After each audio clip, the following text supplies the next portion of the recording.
7-year-old tries to sell teddy bear, ends in jail time. It was rare to see something like this in their small town. The scene before him made him equally sick and furious.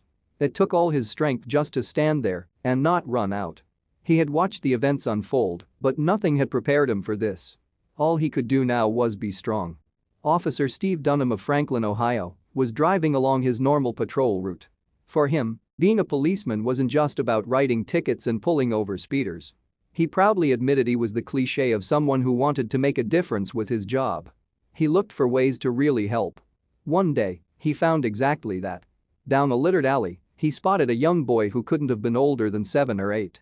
Steve's first reaction was to worry. He reminded him of his own son. But when a suspicious-looking adult came up to the boy and reached out, Steve swerved over to the curb and jumped out. A little hand passed over a crinkled bag in exchange for a few dollar bills. There was no story that could paint the encounter in any innocent light. There could have been anything in there, and his time as a cop only made the ideas worse. No matter what, this was bad. He had to act. But it was too late. The two saw him running over, and the little boy bolted under a fence. The man ran in the opposite direction, but not before tossing the bag into a nearby bin. Steve cursed at himself for letting them both escape. However, when he looked in the bag, he couldn't believe his eyes. It was a tiny toy car. Steven now had a mission. He had to find the truth for himself. Day after day passed. He patrolled the streets and asked everyone if they had noticed a young boy on his own. It wasn't until weeks later, when he was pulling up to a drugstore, did he see the boy again. He held another small bag in his dirty hands. Instead of jumping out, Steve watched the scene unfold. People walked by, somehow ignoring the boy. He would tug on people's jackets, say something, and then hold out the package. People would shake their heads with a smile and walk away. The situation felt wrong, but now there was a deep twinge of sadness. Something in the boy's eyes screamed that all he wanted was some help. When the side of the bag split open and the contents fell onto the sidewalk, the hardened cop felt like he would burst into tears.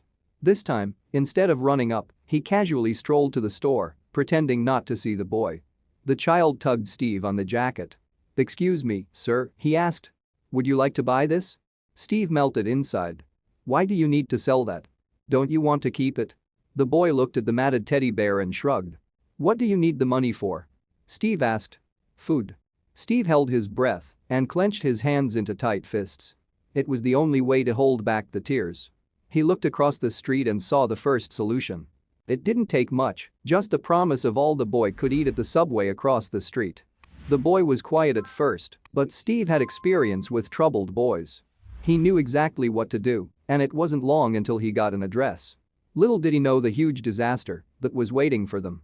At first, Steve worried he was a runaway hiding out in an abandoned building. As he carried 2 big bags of groceries to the door and saw it was an actual house, he knew it was going to be bad. The first thing that hit him was the smell. It was absolutely terrible. The house was a dump. Trash lay in every corner, rotting food sat in takeout boxes, and no surface had been cleaned in forever. As Steve peeked in the living room, he saw 3 more boys. His stomach twisted in rage. Someone was going to pay for this. The first thing was to call social services. The next step was to get the rest of the siblings some food. Finally, and Steve made sure he was the one to do it, was to slap handcuffs on the parents. As soon as they came home, it was going to be jail for them. The final thing he was determined to handle? He made a promise to all the boys that he would personally keep an eye on them and their process into a decent home.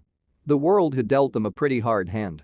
He was going to make sure that nothing else bad happened to them. From now on, their toys would be to play with, not to sell for food.